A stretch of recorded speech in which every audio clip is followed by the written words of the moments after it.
Okay, so welcome everybody to today's presentation. Just a couple of housekeeping items as we begin. If you just wanted to keep yourselves on mute as the presentation is going on, then feel free to unmute yourself and you could ask any questions. Shall we save the questions till the end? Okay, anytime. Or anytime? Okay, sounds good. All right, well, without any further ado, I would like to welcome Andre Galland. He is from the Canadian Intellectual Property Office, so lots of questions always around this topic. So we welcome you here today and look forward to your presentation. Thank you for the invitation and the introduction as well, and for people being here. So, and those who listening to the recording, we understand that we're not always available at those precise time. And just to know that things may change, rules may change, uh, policies may change. So, like, it's always good to have refreshers anyway. So, and then you'll have our contact information to book one-on-one meetings, confidential, informal, despite the fact that I'm wearing a tie, which because I just presented. In French to Parot as well, and I mentioned it at the end. It looked very formal, but it's very informal usually. It's just I have a formal event to attend this afternoon. That's the only reason. So you won't see this. And then usually when you get access to our calendars when one of us gets back to you, and then you book a meeting, and there's no limit. It's free. And then there are no strings attached in a sense that we will not check if you file or not. We are here to educate, and you'll see a little taste today. So let me share the slide. We're going to talk about 5 different IP rights, the main ones. There's more than that, we'll see. And it's the high level, so almost like a nice refresher for some, or it could be a lot of new information. So I'm making it bigger. So it's IP 101. We offer a series of presentation. We do all of the different 5 main IP rights, 101, sometimes 102, where we do IP and artificial intelligence, or IP for the food and beverage industry, or med tech, clean tech, like because it applies to pretty much every business. And we'll see to different degrees, and depending on your business strategy, your industry, the markets you're going after today or in years from now. And so, well, yeah, so we see the name of the company, the office at the top, Canadian Intellectual Property Office, or CIPO, we say. And we are part of the Government of Canada. This federal department used to be called Industry Canada. They rebranded about 10 years ago. Innovation, Science, and Economic Development Canada, ISED. So businesses deal with all levels of governments, like provincial, municipal, and federal. So for many of the business stuff at the federal level, not all of it may fall into ISED. And then we're one of it because we're part of the tools in your toolbox that you can use to compete. The fact that you're a private business or a charity, because you're competing, you're always competing. A charity, you're competing to get the limited amount of money that is circulating in society. So we have 5 mandates, but 2 of them for today, the first circle and the third circle. The first one is the majority of us, we're over 1,000 employees. The majority are examiners who will examine applications.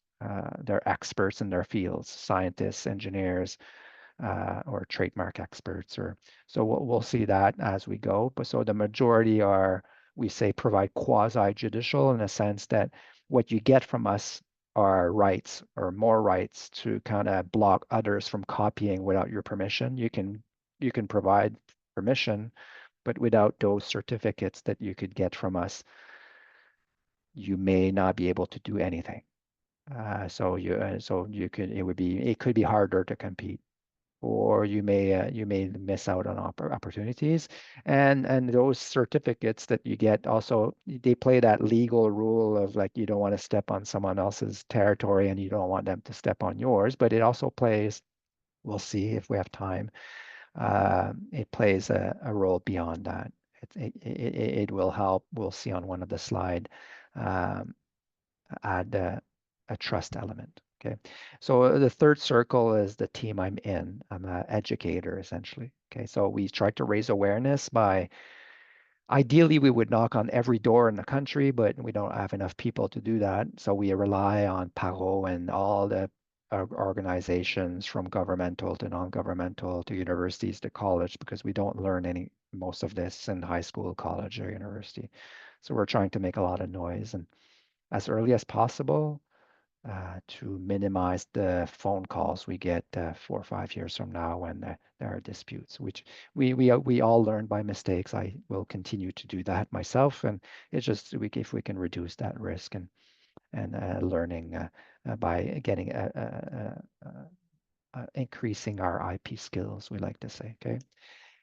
We're only going to talk about 5 main IP rights. 4 of them are on this slide. The 5th one is on the next slide. We're not going to talk much about the one at the bottom left of your screen, the plant breeders' rights. Okay, so if those who come up with a new variety of plant or a new denomination of plant, that could potentially be protected with another federal department. It's an intellectual property because it's a type of property that you cannot touch. It's a property of the mind. You're coming up with new stuff. It's not the thing. It's like so there are other types of property you can own, you can rent, you can sell. So a building, a computer, a machinery, these are all other types of property. But these, what we're seeing today, they're called intellectual property, property of the mind. But you can do similar things than an apartment building that you want to sell or you want to rent the units. I'm going to make that analogy later on. So we're going to talk about trademarks. That's going to be the first one, top left. We're going to have a few slides on that. Enough to pick your curiosity and maybe book one-on-one meetings or those who can attend the Trademark 101. But we do more personalized meetings with your trademarks in mind. And then I'll expand on what I mean by that. So what is a trademark? Sometimes we confuse these and then there's often an overlap we'll see. We'll see a lot of the overlap and we'll see some of the pros and cons of each. It's not all pretty and then there are missed opportunities. So trademark the name of a business, the name of a product, the name of a service, a slogan of the business, the logo of a business. And we'll see towards the end of the presentation, it's even more sophisticated than that. It's branding, your branding. Top right, patents. You hear patents, invention. Not all inventions can be protected by patent. And there are alternatives to patents because it can be quite complex and expensive, but it can be worth it. It can be more worth it than people think. But again, it's a balance depending on the context. So we'll see more about patents. People think IP, they think it's patent, it's not relevant to me, but hopefully by the end of today's presentation, you'll see that IP applies to everyone, from students to any type of industries, companies, small and medium businesses to multinationals and export anytime you want to branch out outside Canada or outside your province. Copyright, okay, on the right. So we think of if there are any artists and musicians, those are entrepreneurs too, but it applies to other sectors of the economy. So the tech sector would be interested in copyright, and your business website would have some copyright elements, so the images you use and the text you use on your business website. So we'll see that, yes, it applies to literary, musical, and artistic, and then there are subcategories. But we'll see that computer code, for example, is partially protected by copyright. It's written in another language. We'll see an example. It's not French, English, or Spanish like a poem or a book. It's written in something else. So we'll see that partially protected by copyright, and I'll expand on why you may need multiple different types of IP or different fences, legal fences you're overlapping to kind of get a bit more protection and impress those you're trying to impress and deter those you're trying to deter. So the last one on the right, industrial design. Most people haven't heard about that one yet. It for me only since I joined CIPO. It's the shape or the visual aspect of objects, two-dimensional or three-dimensional. So we'll see, they say pictures are worth 1,000 words. We'll see pictures, and it applies to so many industries. It's almost a secret hidden gem of IP. Trade secret is on the top left is the fifth one we're going to talk about today. So if you can, if it's possible to keep secret, that no one can reverse engineer your idea, like they can figure out how it works without talking to you, or they think about it on their own. We sometimes you hear that even the Nobel Prize winners in chemistry or physics, like there could be more than one winner a year, and they're not even working in the same lab. They just happen to have stumbled upon the discovery around the same time. So we'll talk more about trade secrets. Everything else on the bottom right, we're not going to go, we're not going to talk about that today. So domain names, customer lists, a bit customer lists. We'll talk about that. Traditional knowledge for Indigenous IP issues. Okay, so traditional knowledge and uh, and then publicity rights. So it's very broad, and even the people that create, you create, maybe your employees or your business partners create. You don't want to lose those people, so people are considered in the broader family of IP, and that's why you have a non-compete clause or you have incentives to keep them around. Okay, and then to make sure they keep the secrets when they work and when they leave. We're going to expand. So why is it important or more important than most people think?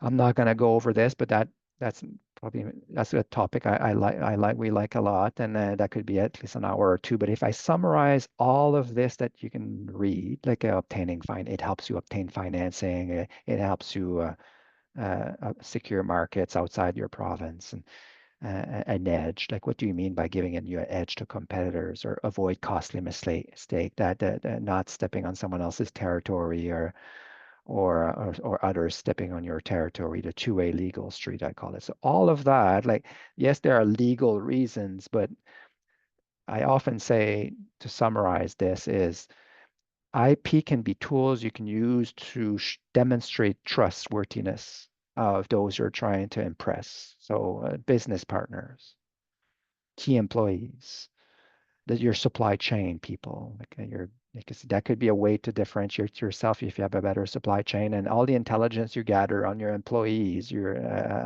on competitors, and so you're trying to impress those people, even competitors. You're trying to convince them either you collaborate with me, you get a permission to use my IP, or you stay away. So the more you do IP education, so the fact that you're here, you try to know as much, if not more, than your competitors' IP skills, and then you continue the journey because you evolve, they evolve, you have new competitors, new entrants into the market. So you can by that showing you've done education by investing in IP strategy. We'll see a bit of it today because we offer IP strategy 101 and one-on-ones on IP strategy, how to use that in a very nuanced way.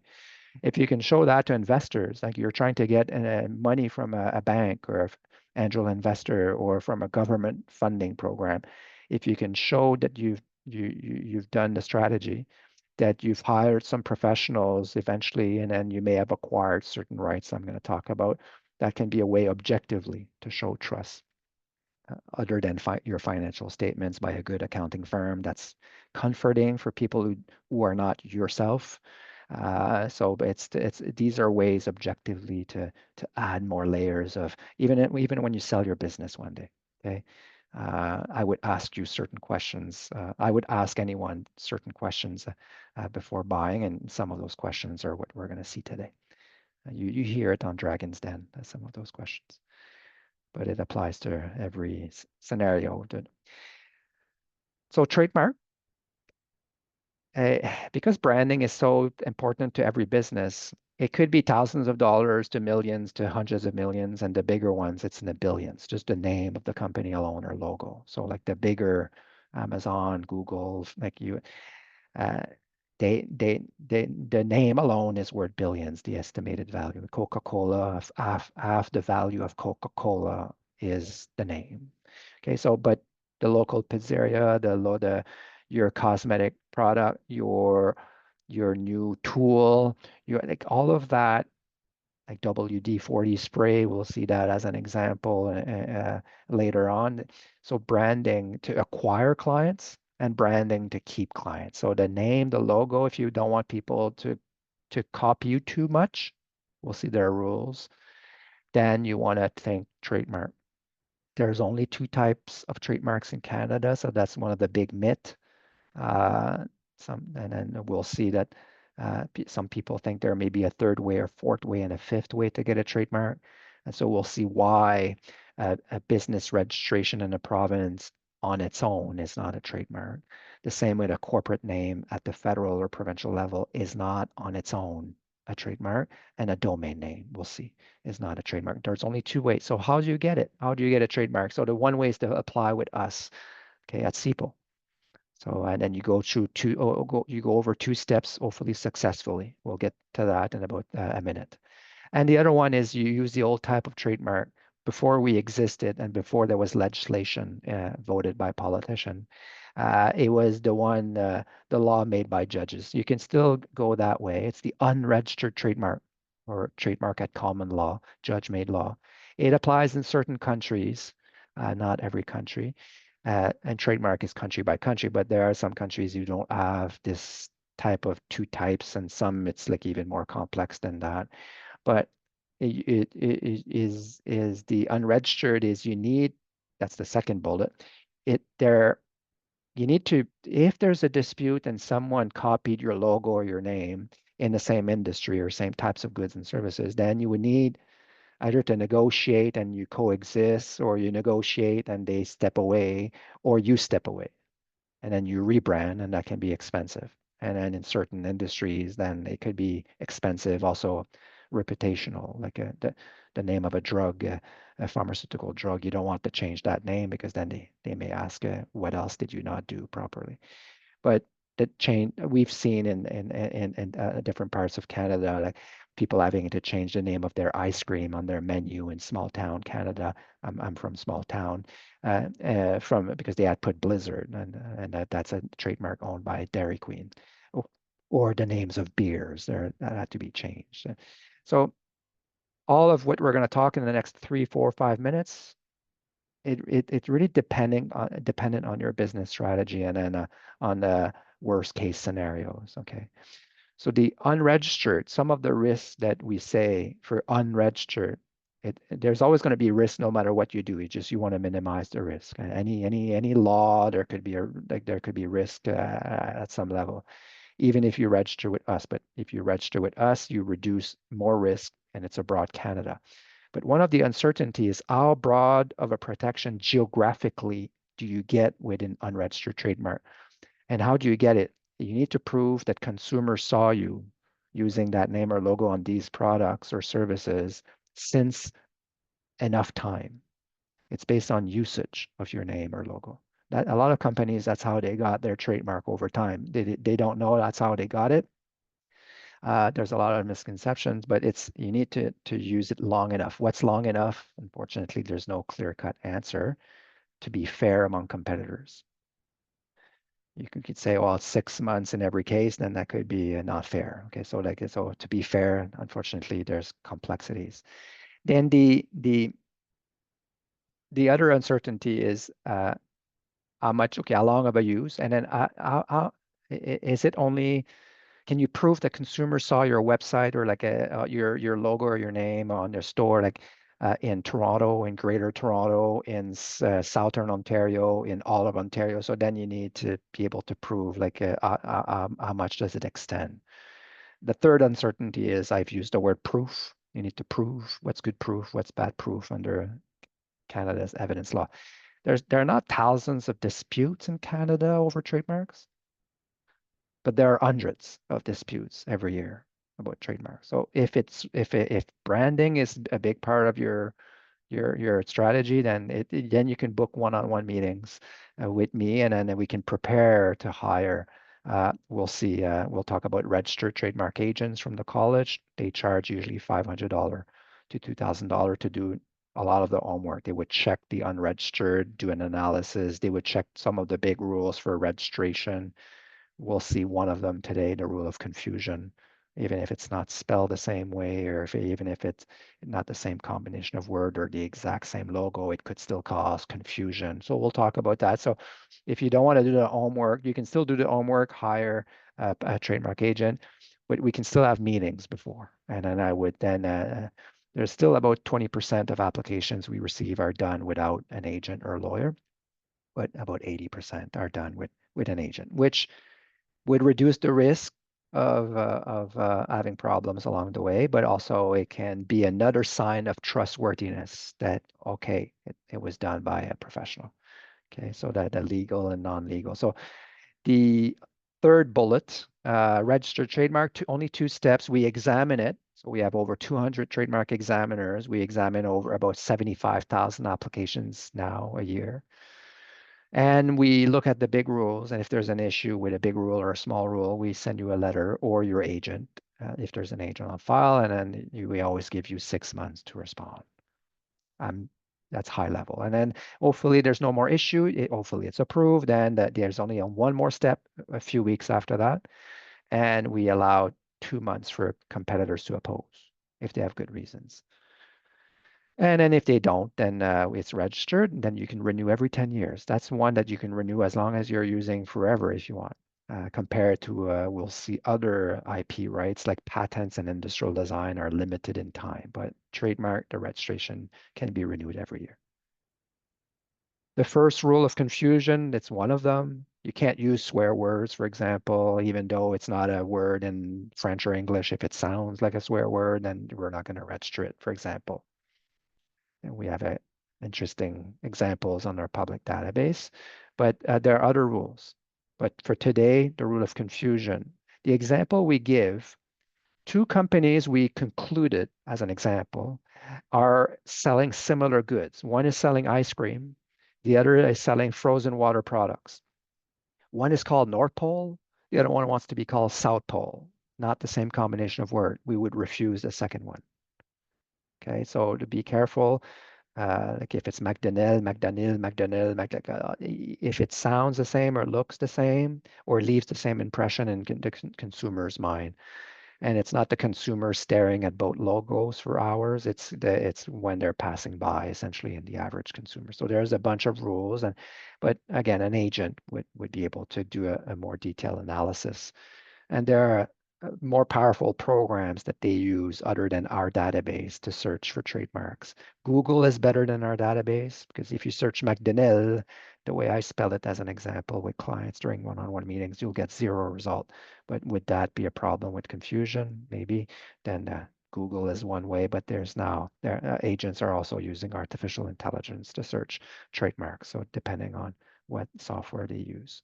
Andre, Yep. Tanya has a question. Okay, go ahead then. In the chat, or I can't see it. Tanya, you can unmute yourself if you want and ask the question. So the question was about the trademark. So you would need to have obviously all the color of your branding sorted out. If you're using a logo, you need to have that established, and the name of your company in order to trademark that. No, because you don't, people can still never come to us. They can still try to rely on the unregistered trademark, and they just start using, they can even put the symbols on the fourth bullet, the TM in English or the MC in French is when it's not registered. So you can already be on the marketplace and put TM and MC. As long as you're doing homework before, and then you're not stepping on someone else's registered or unregistered trademark. The colors, you don't need to, if you were to file with us with a logo or a name that has color, then that would be a design mark, we call it, that you, whether you can read it or not. If there's, then a trick is you claim no color and you put a black and white logo that you attach on the application form, then under trademark law, you're allowed to use any color. You're not claiming, let's say you have a lion eating an apple. If you say the lion is yellow and the apple is red, in theory, you can only use the lion yellow and the apple red. Okay, in practice, maybe the rule of confusion will help with North Pole, South Pole. Maybe the color doesn't make it. But in practice, if you submit the lion eating an apple in black and white only, then on one ad campaign, you can put the lion orange and the apple green if you want. Okay, perfect. Yeah, that's a good question. Yeah. So there's a lot of tips that we can go like, but that's why I like questions, because we can plant some sooner or some that I would have waited later. But anytime that something comes up, do ask. Thank you. Perfect. Thank you. You're not allowed to use the symbol R with the circle or MD in capital letter. That's the equivalent in French for if you're not registered. Once you're registered with us, then you can put this more powerful symbol from a legal perspective and from a psychological perspective. Those you're trying to impress or those you're trying to comfort because they don't know you, like even your business partner may not fully know you. So like it's like if you can, like not everything is registrable. You will see, but sometimes but that's why we say if you can try to get both, eventually be the first to file and be successful at examination and opposition. And then meetings with, I say Atlantic Canada IP Advisor because that's the region I officially cover. But like today I'm replacing my colleagues in Ontario, and we do that. We help each other out. But you'll see the way to contact all of us shortly. It's just the link is not here. You'll see a link, a QR code, email address, a bunch of way. Informal again, like don't so, and then you get access to our calendars. You book a meeting. We don't wear ties because we don't try to sell you anything. Okay, if you file for a trademark, we charge. That's the only way we get paid. Okay, we are part of the government, but we don't get government money. But we have a bigger role. We saw the 5 circles, like the 5 mandates we have. Like our bigger role is to educate everyone as much as possible. So if we can have the trust ourselves with clients that we're not going to check if you file for a trademark after we talk to you. We do this on purpose. I've said so in front of the big boss at last year's presentation that I'm doing this afternoon. So, and then it helps you like plant good questions when you shop around for lawyers and agents. Okay, so hopefully we can help you. I see yeah. Lynn, I don't know if I'm pronouncing her name right, has her hand up. So I think there's a question here. Yeah, go ahead. Yeah, hello. I just want to ask because we start with a small business and we have a limited budget. Yep. What do you think when is the good time to start thinking of, claiming the trademark or like first one? I think trademark for the first thing. That's a very good question. So a few answers, a few elements to the answer for now. Like there are some funding programs. We'll see a list of them later.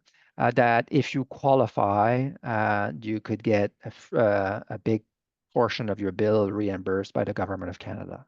There are legal clinics also that can help you that are specialized in IP that are funded by the government of Canada. So that's number one. Number two, in theory, it'd be better you don't show your logo or your name to anyone until you're ready to file. Then you try to be the first to file with us, and you start keeping proof of use to be the first to use, and you have a folder, and then even as you keep proof because you could be challenged that you're not actually using it. So that's ideally, but we know that to get hopefully a registered trademark with an agent, with the fees we charge, it could be $3,000, $4,000, $5,000. If you do it yourself, then it would be at least $400. So if we have time after, I'll show you the fees. It changes a bit every year, but it's about $400 and something for the first category of goods and services. So are you selling like a gym equipment, or are you a plumber? Are you a hair salon? Like depending on what so if you branch out, essentially it could cost you a few more $100. So our fees are not too expensive because that covers you during the whole application process.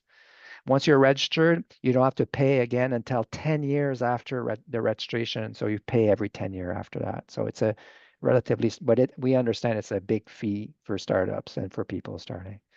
So it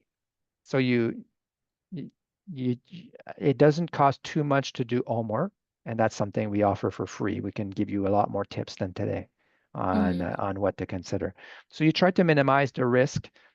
even if you had the team of like the top 10 lawyers in the country, like I used to practice law, like and I worked at different places, and you can't reduce the risk to 0%.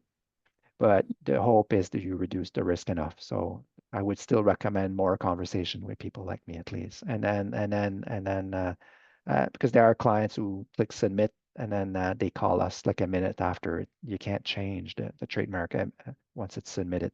So we do catch clients when they're stuck in the cart, and then we can say, okay, let's back up a bit to the rule of confusion and other rules before we click submit. So you don't want to click submit too quickly, but you don't want to wait 2, 3, 4 years.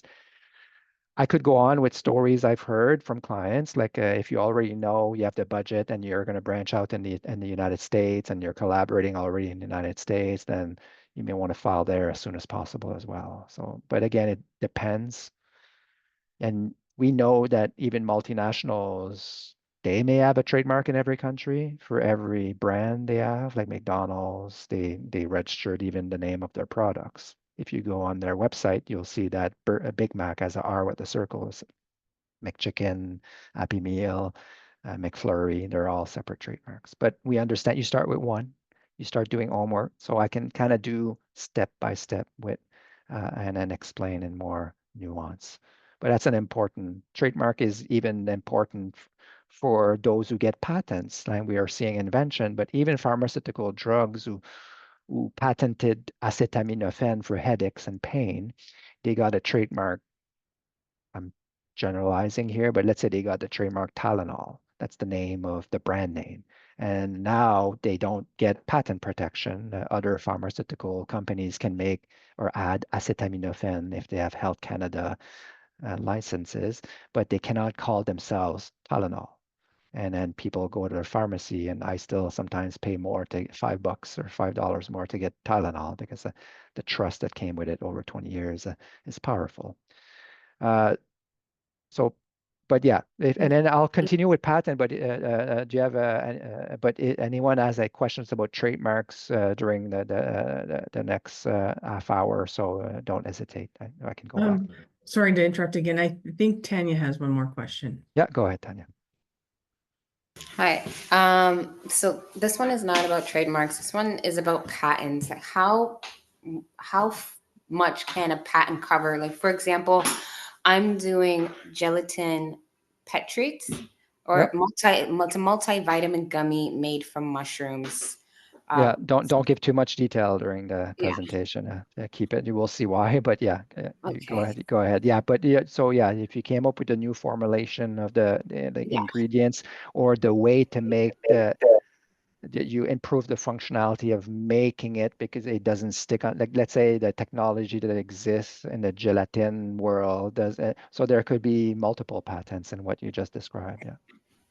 Okay, and the price range. So there could potentially be multiple patents that I would take to protect, let's say, the recipe, and then. Or we'll see trade secrets. So like because it's expensive and because it's complex, then recipes are often protected by trade secrets. So like not only Big Mac sauce and the KFC 11 herbs and spices and the Coca-Cola recipe, the exact recipe, but even the lubricant WD-40, they maybe they could have qualified for a patent. And an example we give is a door lubricant is something that you can potentially patent if you make the door lubricant better. But drugs, usually pharmaceutical drugs, because they need approval from Health Canada. It's a long process and it's a different kind of game. They tend to often almost exclusively go for patents. They usually don't use the trade secret. But in your case, you're kind of in between. So we could probably have a one-on-one. After the presentation, you'll see some of the answer as I go, but don't hesitate to send me an email. We can continue the conversation for vitamins because there are some regulations for things you put in your mouth. So, but here it's for pet. I'm guessing there's regulations there too. Okay, great. Thank you. Yep.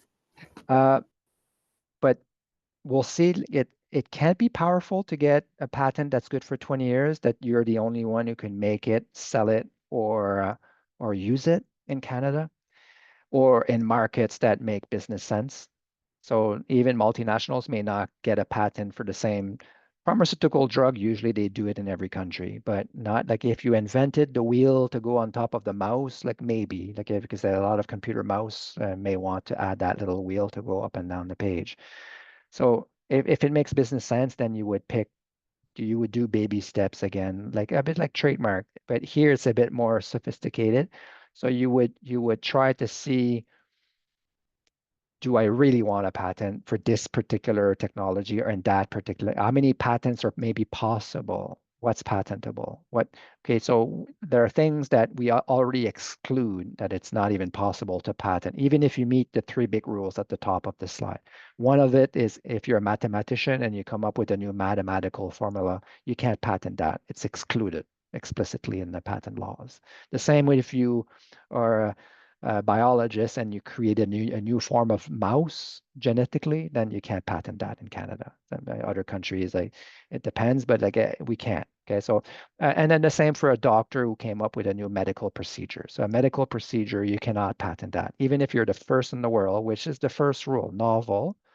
So if you come up with a new product, a new machine to make products, a new process, a better method or process of making the product. You change the steps, like that you make the more products per hour, or a better quality or less expensive, or a better chemical composition. So I talked about WD-40. It could be a pill or a pharmaceutical drug. So if it's one of those 4 or an improvement on those 4, and we see in the second bullet, it can be an improvement on the product or a brand new product completely. So we use it on our website, a new door lock, a better door lock, or a machine to make door lock, or a better process to make door locks more efficiently, or the door lubricant for door locks. These are examples of things that, but you have to be the first in the world. And you can try to get an opinion from a registered patent agent or a patent lawyer and ask them how much it is just to get an opinion on whether the likelihood that I'm the first in the world. And then you can get estimates. You can already start shopping around. So when I have meetings with clients on something a product that maybe there could be some patents in there, then I go into more detail about the rules, but then I give them some examples of questions that they can ask those agents to see how much is it for the first meeting. For many of them, it's free. How much it is to get an opinion on the first in the world, or an opinion on the 3 rules. So the second rule is it has to be useful in a sense that it has to have a function, not just the look of the object. We'll see that the look of the object is another type of IP. It's called industrial design. In the United States, they call that a design patent. This one in the United States, a patent, they call that a utility patent. So just to confuse things. So we call it a patent for the functionality when you make something work better. If it's just the look, the aesthetic, which can be powerful in many industries, the aesthetic, then that's industrial design. So that's why we say useful. It has to work and it has to be as a function. So it can't be something that's impossible, like a time machine. That's been tried. The laws of physics doesn't allow time traveling. It's an example just to illustrate, but we've seen it. Or the perpetual energy generator that takes energy from no source, which is impossible in the laws of physics or engineering. That's the criteria that's not a problem usually. The second criteria, useful. The third one and the first one. So the third one is it cannot be too obvious to someone in the field of invention, even if it doesn't exist anywhere around the planet. But it doesn't have to be sending someone to the moon complex. It could be something as simple as the wheel on the mouse, which is complex, but it could be maybe the coffee cup to go and the way they put the sleeve around so it's durable, it doesn't break, it's cheap, like it's like comfortable, it doesn't burn your hand. They're solving multiple problems. So that could be maybe it may have been found to be not obvious. The same with one patent that was allowed in the 1980s in the United States is the pizza box. You close the pizza box, you don't want the carton to touch the cheese. They invented the little plastic round table to put in the middle of the pizza. So that may serve so the box doesn't touch the cheese. It's not rocket science, but someone had to kind of think of the exact way to build it so it's cheap, durable, and it serves its purpose. And apparently you may use it also by not touching the other pieces of the pizza when you have a pizza party. So you put your finger on the middle of the plastic thing and you can pull on the slice without touching the other pieces. So it could serve two purposes. A bit like the computer mouse could have an industrial design for the cool design, but it could also be that one of the shape on the mouse is for a function, the function being ergonomics to reduce the risk of wrist injuries. So 3 big rules, and we examine it. It's not automatic. We have engineers and scientists. We have over 400 of them. We get about 30 to 40,000 applications a year.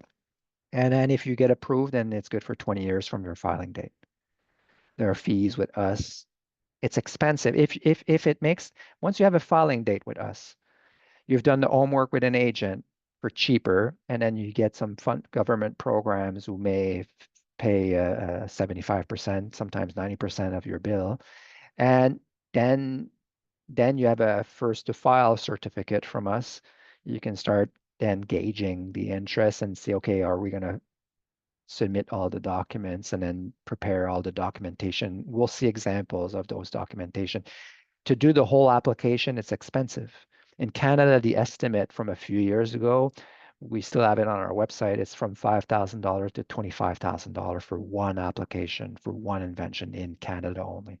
So then you pick your markets, or you say, let's not file for an invention, for a patent. Let's try to see if there's another IP right or other IP rights that can protect us. Or you can do what the last bullet tells us not to do. You could, we talk about the 12-month grace period or no grace period. So what, again, the first to file rule. So there are people who say, okay, I'm going to use other business strategies to compete. I'm not going to use a patent. I'm going to disclose my invention on purpose publicly. Then I'm going to block myself from filing a patent, because if you disclose it in Canada, we have a 12-month grace period that you still have 12 months from your disclosure date. If you show it at a trade show, if you're in a PowerPoint presentation, if it's in the Toronto Star, a newspaper, a magazine, if it's in a scientific journal. So then it's disclosed, then you only have 12 months in Canada, the United States. Many countries, you have very little time or zero time. So that's why I say no grace period. But there are people who say, well, for this product or this improvement, we've done our analysis of the market and of the strength of the potential patent, and we're going to disclose, so we can block others from disclosing, from filing because if you don't, if someone else thinks of your invention and you didn't file for a patent, then they could file before you. And that's the first to file rule. It used to be in Canada and around the world, the first to invent rule.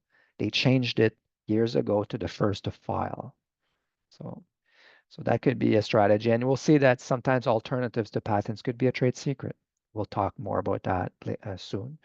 And we heard the Tylenol example that for them, they're still using IP to make a lot of money, and even though they're 20 years monopoly. And that's not the last bullet, but the bullet just before the last bullet. If you get a granted patent, which means you've been approved, you paid all the fees, and then you get a monopoly, which you can exclude others from using your invention, making your invention, or manufacturing is another word, or selling without your permission. Either before I move on, 14 minutes, and then again, it's going to go more quickly as we go. I take more time at the beginning to compare later on. So if you have a patent on that wheel for the mouse, you can say, I'm the only one who's going to manufacture a mouse that can have that wheel. If you don't want to manufacture mouses, but you want to make money out of your invention, that wheel, then you can license the right to add the wheel to other mouse manufacturers. Let's say there's 100 companies in Canada. This one is called Logitech. I don't know if it still exists, but if there are 100 mouse manufacturers and the consumers really want that wheel, then they have a big incentive. Even if you're a small business, you're the inventor, you have a patent, they have a big incentive to rent it from you. And then we don't say rent it like an apartment building with 100 apartments. We say lease, it's a license it.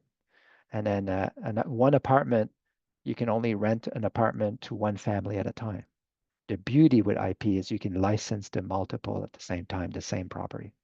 Or you can give an exclusive license to only one, and then you charge more. But there are different strategies with that. What does a patent give you? And sometimes you use a patent on the offensive, so you go after people who copy you, or you use it, we'll see towards the end of the slide, but patent can be used on the defensive as well. So you limit the risk of being accused of stepping on someone else's patent. Or it can be used to impress investors because you're reassured that you have a certain fences. There are people who even use it for branding. So I've heard examples from experts where they say that patent, if you read the fine print, that patent is not strong. It's not, and competitors may know it that it's not strong, but consumers, like, it's a signal that it's new and innovative. When you say patent pending, which means it just means you file. It doesn't mean you're going to get approved or patented. You'll see it. If you start checking labels, sometimes you'll see like the straps to lift a piano that people can buy, like it says patented on it. But if you read the language of and you may, again, it depends on how you read the language of the patent. Quickly, you have to list all inventors. We would talk about that in a one-on-one meeting because if you miss one, then the patent can collapse. You have to confirm ownership. If you're collaborating with business partners or with employees or independent contractor or this or that, like, you have to clear who owns what. And the two biggest things for today is the importance of confidentiality until you decide and you have conversations with people like me, and the importance of clearing ownership before you start making a lot of money, because it's not when you make a lot of money that things get easier with your business partner or relatives. Or again, we hear a lot of stories. So and then lawyers will tell you like that it's always better to do that sooner. So these are things you have to submit: drawings, description, abstract. There's a bunch of documents because you don't submit the prototype. You have, it's all in writing. So someone in the field would be able to read it and just make your invention. It should work the way. Okay, a lot of rules about deadlines because it's to protect the public and competitors. But a picture is worth 1,000 words. That's one of the drawing of one of the invention that was accepted. So you submit drawings, not the object. Figure 1 of 9.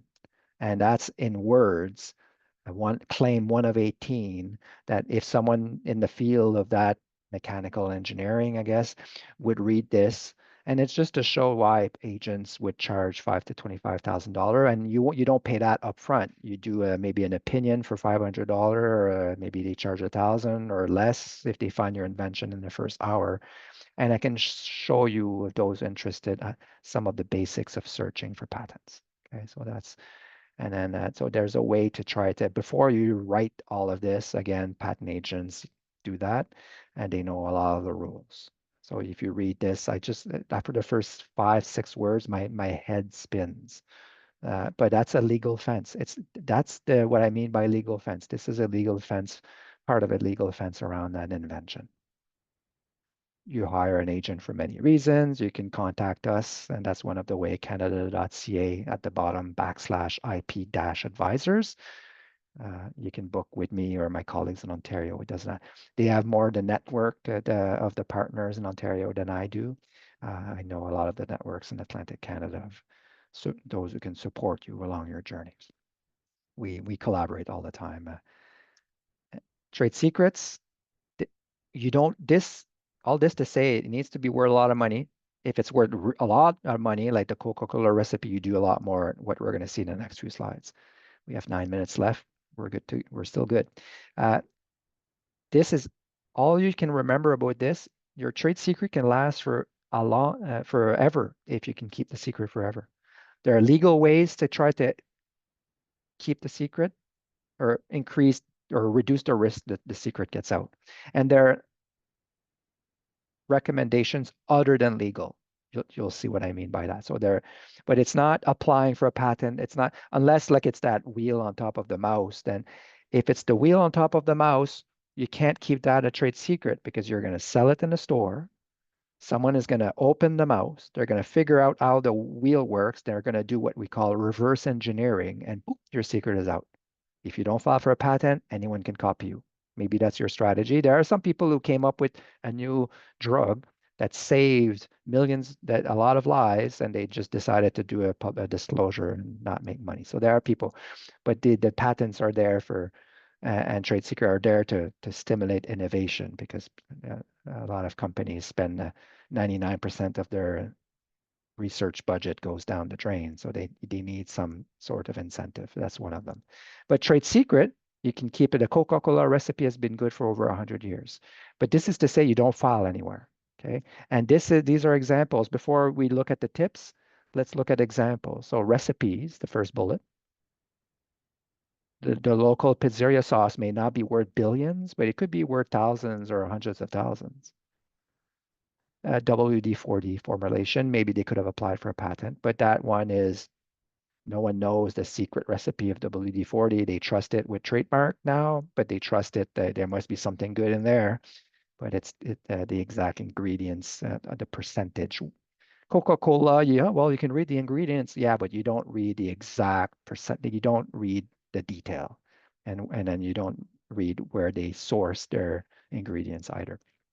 Google algorithm, it's like a formula and computer code. So computer codes, if you have a software developer doing an app for you want to do a new app for your social worker or psychologist, you want to do a new app for mental health, then you may not be a computer programmer, but then you will see that the computer code is partially protected by trade secrets. So hopefully the contract between you and the company covers some of that. And it's also protected by copyright. We'll see. But Google algorithm is a famous example of a trade secret. Their mathematical formula. So if those who ever come up with the formula to make Google smart when they search, the same with artificial intelligence, the starting point of an AI software program, the formulas used behind the scene, whoever wrote that and made it better and it learns AI, then you can keep that behind closed door. But the last bullet is for everyone. Everyone has trade secrets. Everyone who's in business. So your market analysis, the way you determine your costing, your pricing, it may not be worth for everyone billions, but you still use the tips that are pretty cheap and or free in the next slide. Okay, just things to do so you don't want your competitors to look at everything, the intelligence you gather on suppliers, the intelligence you gather on your employees, and you're trying to recruit, or your client information, financial information, the business plan, any research you do on an ongoing basic to make your products always better because you want to compete forever. Okay, keep that secret. Number one is you don't talk to anyone but yourself, but you often have to collaborate with the business partner, with employees, with independent contractors. So you have to collaborate with people internally and externally from the company. But you try to limit how much access they have to art. So only a few top executive of KFC know the whole recipe. And then they even manufacture after KFC spices at one manufacturing plant with the second bullet, those contracts. And there's not one employee who probably knows the whole half of the recipe. Then they ship that first half to the second manufacturing plant independent. You don't have to do that. Like even the example, but it's just because for them it's worth billions. So the more it's worth, then if you want to reduce the risk of the secret getting out, then you do as much as possible on this list, etc. So I would expand during one-on-one meetings. The second bullet, if you need to tell the secret to an investor, there are ways to go about it. You still limit the amount of information you give the investor. There are ways to do that. Hiring an agent can reassure the investor that, okay, you don't need to tell me the whole secret. I see you have a patent agent on file. That's reassuring. So there are techniques. They may not want to sign non-disclosure agreements or confidentiality agreements, but there are ways to kind of get the information or part of it out But anytime you can have those contracts signed, the second bullet, non-disclosure or confidentiality agreement, one is for internal people, the other one is external. Even employees would have, so you would be in their contracts. So under contract law and then under employment law, hopefully you're covered for confidentiality and for ownership. Don't have to remember all of that. So everything else on the slide is not legal. It's free, but you still have to do it. And then encryption, don't send emails with like, there are things that are not even sent by email, even if it's encrypted. It's locked. There are things that when I worked on secret files, like in the government, like that we could not email. It was protected B and beyond, and so it had to be. If we had to go from point A to point B, it was locked in a suitcase, and it was and it was in double protected. But you don't have to do that. Like the KFC spices, it's the 11 herbs and spices, and the ratios are in a vault with a cement wall around with motion sensor camera. Okay, so you don't have to do to that extent, but you do as much as you can. You train your employees when they join, they know what they're signing, the employment contract. If you have trade secrets that are worth that in your view that you think you want to protect, and then you monitor it when they work, and then who has access, and when they leave, you just remind them that they sign a non-disclosure clause in their employment contract. Industrial design is the shape and the visual aspect. It could be patterns, it could be the shape of objects in any industries. We see multiple industries here. We see patterns on a paper towel. We see ornaments on the sneaker. It could be the shape of the sneaker, but it's dotted, so it's only the star on the sneaker and around the star that's being asked for protection. Other examples of industrial design. I see we have 2 minutes left. So it could be the configuration on a phone application. When you open Instagram, where things are located. When you open the Uber app, you'll see that when you search Uber in our industrial design database, you'll see the user interface can be protected. The board game Monopoly, where things are located on the board visually from the Scrabble, like the shape of the Kit Kat bar, the shape of the Croc sandal, the shape of a designer lamp, the share of it. If you sell enough of them, it may make sense to. It's cheaper than a patent to get. It's not as complex to get, and it protects you up to 15 years. The shape of the Coca-Cola bottle. If I show you a bottle from 50 meters away, you may not be able to read Coca-Cola, but you will. Many of you may recognize the shape of the iPhone. Copyright, quickly. It's not only for artists, not only for musicians.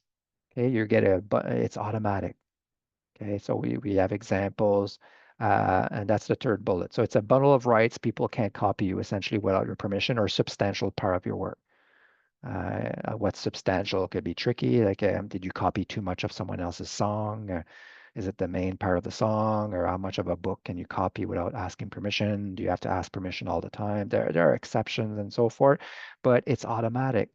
A patent and invention, you have to file. You have to be approved by us. A copyright, as soon as it's fixed on a material, on a paper, on a Word document, on a PowerPoint, on a CD-ROM, and it gets fixed, and it's original, then boom, you have a copyright. You can register it for $63. We'll see. Before I show you this, but this is to show you it applies to business as well. Okay, not unless you're an artist and musician, you're an entrepreneur as well. But if you're not an artist, it applies to, oh, that's the time. I just want to close that. Okay, I know I'm a few minutes, but just to show you that why people register, you don't have to. A few extra legal tools. Why people put the copyright symbol? They don't have to. A few extra tool. That's it. We recommend it. It's free to put the copyright symbol. You put the name of the owner. And if you're the employer, then usually like you put the name of the employer, not the employee, because even if they are the author, you would own the. And it doesn't protect like an idea, like it protects the book.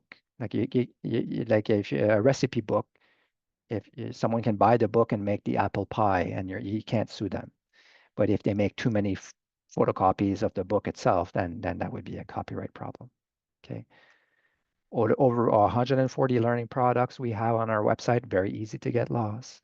from high level to detail, depending on scenarios, industries, and what you're looking for. Because there are a lot of rules. So those are the positions of the Government of Canada. So it's been reviewed by a lot of experts. Your lawyers may disagree with some of the views we take, but at least it's a very good learning toolbox. But the last point is we as IP advisors can act as tour guides essentially of our website and as teachers explaining, keep on your learning journey.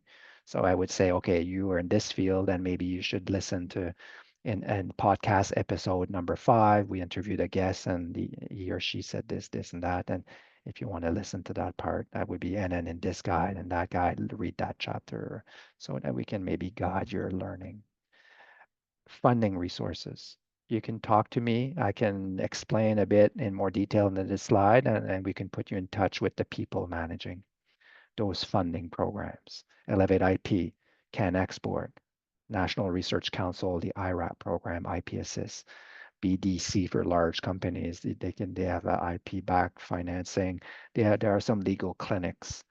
If you Google legal IP clinics, I said you'll see a list of all the law schools around Canada. There are a few in Ontario, so that they would charge very cheap to do certain IP work. They can't do everything. They can't file a patent usually, but there's those contracts that can be very cheap or inexpensive for ownership and confidentiality.